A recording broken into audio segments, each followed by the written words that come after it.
우리 요한복음 14장 1절부터 우리 6절까지 1절부터 6절까지 말씀 함께 합독합니다. 시작. 너희는 마음에 근심하지 말라. 하나님을 믿으니 또 나를 믿으라. 내 아버지 집에 거할 곳이 많도다. 그렇지 않으면 너희에게 일렀으리라. 내가 너희를 위하여 거처를 예비하러 가노니 가서 너희를 위하여 거처를 예비하면 내가 다시 와서 너희를 내게로 영접하여 나 있는 곳에 너희도 있게 하리라. 내가 어디로 가는지 그 길을 너희가 아느니라.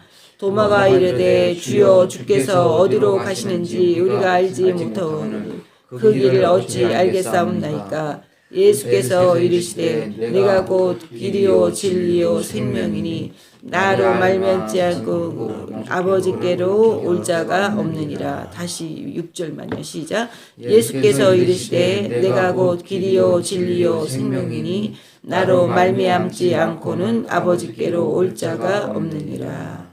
아멘. 예, 내가 언젠가 이런 사설을 본 기억이 나네요. 그 무함마드라고 하고 무함마티라고도 하고 그러는 그 이슬람교의 창시자를 와 한국인 그 사설위원이에요. 사설 그 사람이 예수님을 비교를 하는 겁니다. 그러니까 이제 그 무함메트는 부인들이 몇 명이었다. 그런데 예수님은 부인이 없다고 그랬다. 그런데 이제 예수님에 대해서 모함하거나 하려고 그 이름이 무함메드 모함하는 사람인가? 근데 이제 비교를 하면서 사실 성경적으로는 예수님은 성경에서 나와 있는 진리관으로는 예수님은 결혼을 한 번도 안 하셨습니다. 그런데 이제 그 외경에는 여러 가지 야사가 있잖아요. 이제 이런 거를 가지고 사실에 근거하지 않은 여러 가지 이야기들을 하고 있는 사람들이 있습니다. 심지어 그 예수님이 그 결혼을 했다. 막달라 마리아와 그 결혼을 했다. 또 뭐 이런 여러 가지 이야기들 그런 것들에 대해서 이제 얘기하고 있는 게 있는데요. 다빈치 코드 그런 책이 나올 그때쯤에 그런 성경과 비슷한 아주 너무너무 성경 그 고대 성경과 두루마리 성경과 비슷한 그런 성경이 나와가지고 그것을 이제 어디서 소장을 하고 있었냐면 하버드대에서 소장을 하고 있었대요. 근데 이게 원래 하버드대가 그 신학으로 시작된 대학이기 때문에 그 신학도 굉장히 예전에는 셌습니다. 굉장히 권위가 있고 가지고 있었는데 그전에는 이게 진짜인가 가짜인가 그것을 정확히 밝혀낼 수 있는 과학적인 게 없어서 그 소장을 하고 있었는데 다시 이제 해보니까 아주 교묘하게 그 고대 성경을 해낸 것을 분석을 한 거예요. 그런 그 잉크의 재료라든가 이런 거를 다 해서 그 당시에 썼던 재료가 아닌 거죠. 그래가지고 이제 그것이 판명이 됐습니다. 그러니까 요즘 우리가 이제 목사님하고 나누는 게 뭐냐면 과학이 발달을 하잖아요. 과학이 발달을 하면 할수록 예전에는 몰랐어. 이창현 선생님 우리가요. 흑인종, 백인종, 황인종 이게 세 종류라고 우리 알고 계셨죠. 네. 근데 이제 이게 점점 해가지고 최근에 밝혀지고 있는 건 뭐냐면 인간은 한 종이라. 과학이 발달하고 나니까 흑인종, 백인종, 황인종이 아니라 한 종에서 이것이 어떻게 갈라졌느냐? 그러니까 인류의 DNA는 한 종이고 사람이 살고 있는 지형에 따라서 사람의 얼굴이 달라지고 피부색이 달라진다는 거예요. 그것이 틀리지 않은 게 그 똑같은 백인 같아도요. 그 러시아 쪽이나 이런 쪽으로 있는 사람들은 코가 길어진대요. 북극 쪽에 있는 사람들. 찬 공기가 바로 들어가지 못하도록 길게 들어갈 수 있도록. 그 대신에 이제 그 아프리카나 이런 데 있는 사람들은 덥잖아요. 그러니까 코가 위로 이렇게 숨을 내뿜고 들어가기 좋게 체형이 바뀌는 거예요. 근데 우리도 예전에 한국에 살다 보면은 꼭 그 저기 살던 사람들 있잖아요. 미국이나 이런 데서 재미교포 그러면 재미교포 애들이 얼굴형이 좀 있어요. 그런 게요. 그래서 좀 쟤는 재미교포 같다 하는 그런 게 있었거든요. 근데 어떤 지역에서 어떻게 오랫동안 살면은 사람들의 얼굴이나 체형이나 이런 게 바뀐다. 그래서 그 환경에 적응하기 위해서 바뀌어지는 거지 세종에서 황인종, 흑인종, 백인종이 된 게 아니다. 그렇게 가야 성경이 맞아요. 그렇게 가야 가인과 아벨이 나오고 노아의 후손들이 나옵니다. 함과 셈과 야벳이 나옵니다. 그 3명 아들이 흩어져서 인종을 이루게 되거든요. 근데 부모는 하나이기 때문에 그때는 하나였을 거라는 게 맞는 거죠. 그런 것처럼 그리고 이제 예를 들어서 그 사설위원은 얘기하기를 예수님은 막달라 마리아가 옆에서 끝까지 수종을 들고 그 다음에 그거는 이제 그 도울 김용효 같은 그런 사람들 있잖아요. 뭐 유다서를 연구해서 유다가 불쌍하다는 예수님을 유다가 십자가에 예수님의 12제자 중에 유다라는 제자가 예수님을 배반하고 팔았잖아요. 근데 그 예수님은 죽으러 오셨고 십자가에 달려서 인류의 죄를 대속해야 했기 때문에 누군가 그 일을 했어야 되는데 유다가 그 일을 맡았다. 그 나쁜 일을. 그러니까 유다가 불쌍하다. 별 희한한 사람 다 있어요. 우리 예전에 이제 신학을 할 때 어떤 아주 인품이 좋은 교수님이 계셨어요. 근데 그 교수님이 뭐라고 얘기를 하냐면 목회자들도 이렇게 회의를 가잖아요. 회의를 이렇게 가면은 꼭 그 중에서 막 회의에 막 못 참고 얘기를 많이 하는 분이 있다는 거예요. 그러면서 뭐라고 얘기를 하냐면 그러지 말라. 그러지 말아라. 그래서 그냥 하고 싶은 말이 있어도 조금 참아봐라. 그러면 나 하고 싶은 말을 꼭 해주는 사람이 있다는 거예요. 그죠? 그걸 못 참고 그 기질을 못 참고 그런 사람이 있다. 그러면서 기왕이면 그런 목회자가 안 됐으면 좋겠다. 이제 그래서 그런 걸 싫어하는 목회자들은 아예 그런 데를 가지 않아요. 지방에다 촌에다 이런 데 가지 않고 또 그런 데도 물론 안건이 많죠. 해결해야 될 일도 많고 물론 그러긴 하지만 그런 것처럼 그래서 그 누군가가 그랬으면 총대를 맸다 십자가를 맸다 그러지만요. 그것이 때로는 정말 유다는 예수님이 표현하길 보니 넌 나지 아니하였으면 좋을 뻔했다. 바로는 바로처럼 성경의 구약에 보면 출애굽기에서 바로는 바로처럼 쓰임을 받습니다.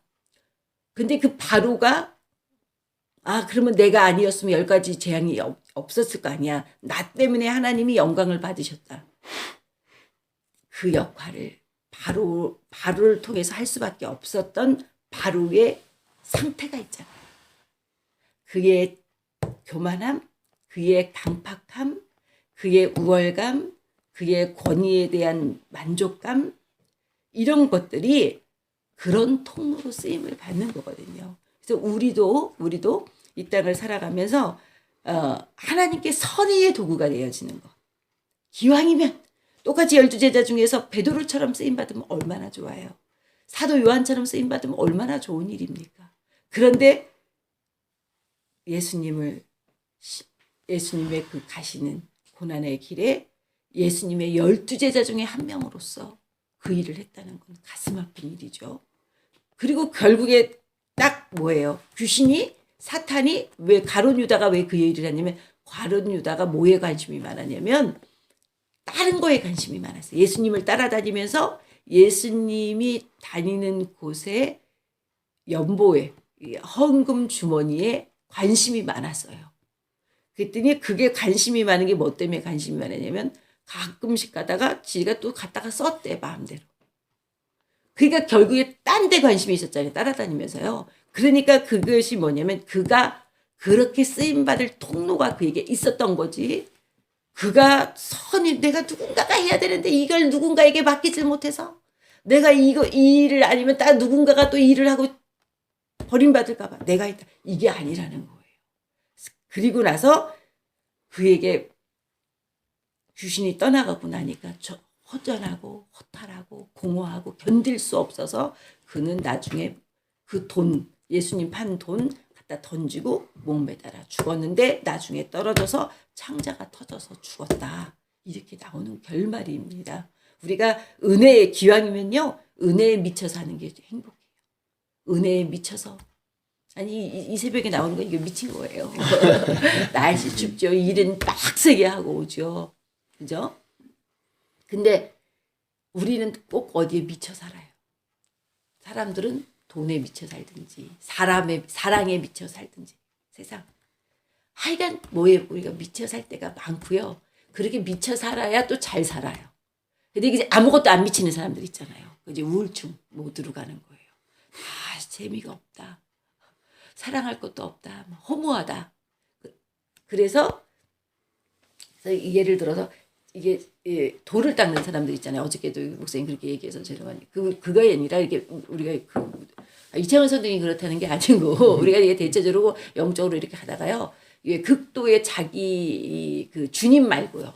은혜 안에서 가는 영성 말고 그렇게 가는 사람 해탈하려고 하는 사람들의 결국에는 뭘로 가냐면 정말 우울증으로 들어가요. 그래서 집안으로도 그런 것도 많이 올 수가 있습니다. 대부분 보면은요. 그래서 우리가 갈 때 영성적으로 가더라도 주님과 가는 거는 그 안에 하나님이 함께 하심이 있어요. 내주하심이 우리가 예를 들어서 금식을 하잖아요. 금식을 해도 주님이 붙잡아 주시면 그 안에서 하나님 안에 자족하고 만족하고 평화를 누려요. 그러니까 어떤 환경이 막 불안하고 막 염려되는 환경이 빚어져도 주님이 우리 속에 딱 임하시면요. 주님의 영은 평안으로 임합니다. 주님의 영은 은혜로 임해요.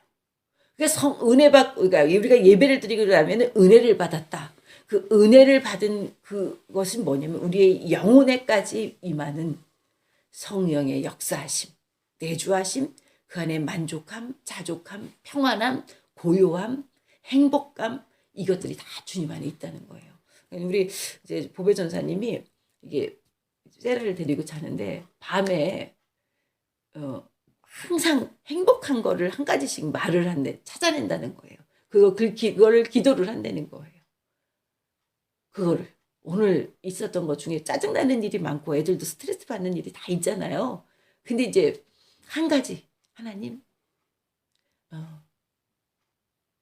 뭐가 감사하고 하나씩 좋은 공기 감사하고 캐나다에 있는 거 감사하고 뭐 감사할 거를 찾아서 그래서 우리도 내가 그 얘기를 듣는 순간 야 참 좋은 습관이다. 좋은 습관이다. 우리는 너희는 마음에 근심하지 말라. 우리 마음에 근심이 있습니다. 인생 살면서 근심 염려가 없는 날이 하루도 없어요. 그런데 근심하지 말아라. 하나님을 믿으니 또 나를 믿으라. 하나님을 믿고 예수님을 믿는 것. 하나님을 믿고 예수님을 믿는 것 그 안에 뭐가 없어야 됩니까? 근심하지 말아라. 마음에 근심하지 말아라. 그리고 또 한 가지는 우리한테 얘기하는 것은 뭐냐면 우리 예수님은 가시는데 처소를 예비하러 간다. 거처를 예비하러 갈 거다. 예수님이 이 땅에 오셨다가 가십니다. 이 땅에서 예수 믿는 사람들을 자녀 삼으시고 가신 후에 부활하셔서 처소를 예비하신다. 죽은 다음에 우리 영혼은 막 떠돌아다니고 거처할 곳이 없는 것이 아니라 우리가 이 땅에서 하나님 나라로 입성을 하면 천국으로 가게 되면 그곳에 우리의 영혼이 거할 처소가 있구나.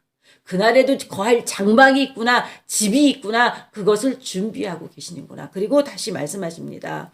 가서 너희를 위하여 거처를 예비하면 내가 다시 와서 너희를 내게로 영접하여 나 있는 곳에 너희도 있게 하리라. 얘기하십니다. 좀 어려운 말이죠. 우리가 죽은 다음에 거할 곳이 있구나. 처소가 예비되어지면 주님이 우리가 이제 구약의 시대 때는 메시아가 오실 것을 기다리는 세대였어요. 메시아가 오셨습니다. 그리고 예수님이 인류의 죄를 대신하여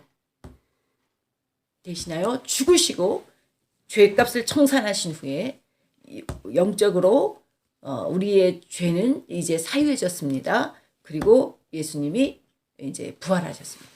그리고 우리는 지금 초림하신 예수님이 오셨다가 부활하셨고 다시 오실 재림하실 예수님을 기다리는 세대예요. 그 다시 오실 예수님, 재림하실 예수님 천사장의 호령과 나팔 소리로 여기 세상에 취해 사는 자들은 그 소리를 못 듣지만 깨어있는 자들은 그날이 도적같이 임할 때에 주님을 맞는다. 이렇게 얘기합니다. 그래서 두 사람이 잠을 자다 한 사람이 남고 한 사람은 들림을 받을 것이고 10처녀가 다 기다렸지만 5처녀는 남겠지만 주 기름등불 준비한 5처녀는 들림을 받겠다. 이렇게 얘기합니다. 그러니까 영적으로 교회만 그냥 막 들락날락거린다 그래서 다 크리스찬 같지만 지금은 다 교인 같지만 그날에는 주님이 우리가 영적으로 예수 그리스도를 나의 구주로 나를 위해 십자가에 죽으신 분으로 분명히 알고 있는 사람만이 구원을 받아요. 그것을 가슴에 새기고 깨닫고 그 이름으로 구하고 기도하는 사람들, 그것을 분명히 알고 있는 사람이, 그걸 깨달은 사람이 구원을 받습니다. 그래서 거처를 예비하면 다시 오겠다. 그러면서 얘기하고 있습니다. 내가 어디로 가는지 그 길을 너희가 아느니라. 그러니까 도마가 얘기합니다. 그래서 이제 우리가 얘기할 때 도마는 의심이 많다. 여기서 이렇게 얘기했잖아요. 여기서 참 빌립도 이제 그 다음에 나오는데 도마가 얘기를 합니다. 그러니까 다른 제자가 다 가만히 있는데 도마라는 제자가 이렇게 얘기를 합니다. 주여 어디로 가시는지 우리가 알지 못하거늘 그 길을 어찌 알겠사옵나이까 이랬는데 도마가 부활하신 다음에 다 제자들이 있었을 때 도마가 빠졌잖아요. 그러니까 도마가 또 얘기합니다. 나는 못 믿겠습니다. 내가 주님이 나타났는데 주님이신지 못 믿겠습니다. 나는 옆구리에 예수님 옆구리 창자국 있는 거 봤잖아요. 그러니까 난 옆구리에 손을 넣어보고 예수님 못 박힌 거 봤잖아요. 손에 예수님 손과 발에 대못 박힌 그 손에 내 손을 넣어보기 전에 보기 전에는 나는 만져보기 전에는 못 믿습니다. 이 얘기를 하는 거예요. 그러니까 오늘날에도 이런 사람들이 굉장히 많아요. 아리까리에 믿고도 싶지만 우리의 이성이 딱 깨어있고 또 빌립도 그 다음에 이제 얘기하는데 빌립도 항상 뭐 얘기를 이렇게 잘합니다. 잘 따집니다. 근데 결국에는 그 광야에서 오병이어의 기적 중에서도 빌립을 시험 고시하셨대요. 그 빌립이 믿음이 있는지 얘가 아직도 아리까리한 거예요. 예수님 보실 때는. 근데 그 예수님의 그 제자들의 성향도 있습니다. 베드로는 그냥 밀어붙이는 성격이에요. 뭐 말씀 떨어지면 믿음이 오면 그냥 앞뒤를 안 재고 나갑니다. 그러니까 그 나갔을 때 역사하는 사람들은요, 믿음이 역사하는 사람들은 기질이 조금 달라요. 단순 약간 무식한 까들이 역사는 더 잘 나타내요. 근데 요즘 사람들은 하도 교육을 많이 받았는데 그 교육이 전부 무슨 어디에 대한 교육이냐면 혼에 대한 교육이거든요. 그러니까 혼을 일깨우는 거예요. 의문을 해봐. 다시 한번 뒤집어서 생각해봐. 앞뒤가 맞나 생각해봐. 이 훈련을 우리는 지속적으로 훈련하고 훈련 받잖아요. 그러다 보니까 정확하게 요즘 세대들은 이게 아구가 맞는 거야. 막 이걸 계속 믿어야만, 그러니까 믿어 그래도 믿어야 되는 거야. 왜 믿으라는 거야? 이거를 가지고 있어요. 그러니까 역사함은 오늘날에는 진짜 유튜브를 통해서 엄청난 말씀이 있고요. 그 다음에 정말 책도 많이 쏟아지고 있고요. 옛날보다 프로그램이 교회마다 엄청나게 많습니다. 그런데 옛날같이 기도 안 해요. 옛날 같은 믿음을 갖고 있는 분들이 없습니다. 옛날에는 배운 게 없으니까요. 어르신들이 단순무식하게 믿었어요. 그러니까 간증이 엄청났고요. 기적과 이적이 막 쏟아졌습니다. 근데 지금은 이렇게 가르쳐도 역사가 나타나기가 좀 어려운 것은 우리에게 어떤 속성이 있냐? 이 도마 같고 빌립 같고 가론 유다 같고 바로와 같은 그런 속성들이 우리 속에 있기 때문에 역사가 나타나기에 참 많이 걷어낼 게 많다는 겁니다. 근데 아까 그 사사로교는 마호메트가 솔직하지 않냐, 인간적이지 않냐 이렇게 또 접근을 하는 거예요. 야, 마호메트는 솔직히 결혼 몇 번 했다고 얘기했고, 얼마나 인간적이냐 이거예요. 근데 예수는 결혼을 했으면서도 안 했다고. 굉장히 자기가 아주 신처럼 자기를 사람이면서 신처럼 신격화시켜서 자기의 온 것과 가는 것을 그렇게 막 조작을 했다. 이 사람 눈에는 이걸 믿을 수가 없으니까 그렇게 표현을 하는 거예요. 그러면서 역설적으로 마호메트가 훨씬 인간적이면서 아주 진실한 사람이다. 이렇게 또 이게요. 이 시대가요. 성경을 만약에 예를 들어서 예수님에 대해서 하려면 성경을 정말 알고 예수님에 대해서 얘기를 해야 돼요. 근데 그러지 않고 그냥 성경을 제대로 연구도 하지 않고 알지도 못하고 이렇게 그냥 하니까 정말 아무리 교회를 조금밖에 다니지 않은 사람이라도 알 수 있는 그런 바깥에서 보는 외형적인 떠드는 얘기만 듣고 그렇게 얘기하는 그런 사설 유언들도 있더라고요. 그래서 진짜 우리가 지금 이 시대를 놓고 딱 이 시대를 놓고 판가름하건대 예수님이 욕먹을 사람입니까? 마호메트가 욕먹을 사람입니까? 신도들에게 시킨 일을 보면 알잖아요. 예를 들어서 예전에 우리나라에 그 교도소에서 죽은 누구죠? 교도소에서 죽은 그 교주 있잖아요. 야, 영생교. 예, 영생교 교주, 그죠? 야, 어떡하겠냐. 네가 십자가를 져라. 그랬더니 가갖고 살인하고 오잖아요. 그건 그러니까 교주예요. 참. 그런 것처럼. 그러면 그 사람들이 나가서 그 제자들이 하는 거를 보면, 그 신도들이 하는 거를 보면 그 종교가 어떤 종교인 줄을 알죠. 그토록 무차별하게 사람을 죽여야 되고 이유 없이 조건 없이 가차 없이 그렇게 해야 된다면 그를 시킨 자가 나쁜 거죠. 근데 이 시대에는 어떻게 된 게 반대로 예수님은 그다지 그렇게 욕을 먹고 그렇게 조롱과 비방의 대상이고 마호메트는 이제 무서워서 말을 못하는 거예요. 사람들이 이슬람과 싸우면 테러와 폭력이 엄청나고 그런 것을 비평하면 신문사를 테러해서 그러고 그러니까 확실히 사람들이 그렇게 매스컴이나 이런 데서 또 그 연예계나 이런 데서 그렇게 막 비방을 조롱을 못 하고 있잖아요. 우리가 이 시대에 길이요 진리요 생명이신 예수님. 요한복음 14장 6절에서 내가 곧 길이요 진리요 생명이다. 그렇게 당신 자신을 소개하고 그리고 예수님이 내가 길이요 진리요 생명이다 이렇게 얘기했을 뿐만이 아니라 예수님 자신이 실질적으로 생명을 주관하셨어요. 생명을 주관하셨습니다. 산 자도 다스리시고 죽은 자도 다스리시고 능력과 실력으로 보여주시는 거예요. 그런데 마호메트는 성경에 아무리 찾아봐도 뭐가 없냐면 이적을 행했다는 게 없대요. 능력을 행했다는 부분이 없다는 겁니다. 그래서 지난번에 제가 새벽에 말씀드렸나요? 수요일 때 말씀드렸나요? 그래서 진짜 코란을 연구하던 그 사람을 뭐라 그러는지 모르겠네요.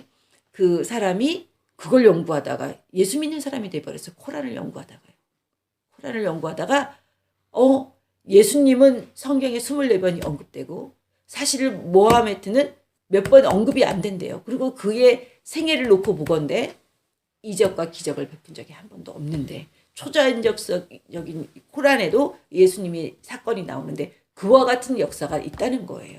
그래서 그걸 보고 예수님이 진짜 신이시고 예수님을 믿어야 되는구나 이러고 개종했다는 사람도 유튜브에 나오더라고요. 그와 같이 길이 되시고 진리가 되시고 생명이 되신 예수 그리스도 다른 이름은 없습니다. 우리에게 주신 다른 이름은 없어요. 오로지 하나님께로 가는 유일한 길이요 하나님께로 가는 신에게로 가는 우리가 구원으로 가는 유일한 길이요. 또 변함없는 진리요. 그리고 생명 얻는 길입니다. 오늘 우리가 하루를 묵상하시건대 어떤 문제든지 예수의 이름으로 기도하는 거예요. 내 몸에 들어온 문제 예수의 피로 물러가라. 우리 가정에 역사하고 있는 악한 영들 예수의 피로 물러가라. 나의 삶을 노략질시키고 내 안에 기쁨과 평안을 빼앗는 것 예수의 이름으로 물러가라. 사탄은 예수의 이름 앞에 무릎을 꿇습니다. 예수님 십자가 사건을 통해서 마귀의 머리는 부서졌어요. 그래서 사탄이 제일 싫어하는 것은 예수님의 이름입니다. 그래서 십자가에 못 박히신 예수님의 이름을 거론할 때 사탄은 물러가게 돼 있고 마귀는 불복하게 돼 있고 꺾이게 되어 있습니다. 그래서 오늘 이 시간에 우리가 교회 안팎에 역사하는 모든 영들도 사탄의 영입니다. 우리 가정에 역사하는 평안을 빼앗고 기쁨을 빼앗고 믿음으로 나가는 은혜 충만한 삶을 빼앗는 것도 사탄의 일입니다. 우리 예수의 이름으로 물리칠 때 마귀는 떠나가고 가정에는 하나님의 영이 충만하게 임할 줄 믿습니다. 이 시간에 우리 다 같이 주여 세 번 부르시면서 가지고 남은 문제, 교회를 위해서 또 태신자를 위해서 주의 종을 위해서 주여 세 번 부르시고 기도합니다. 주여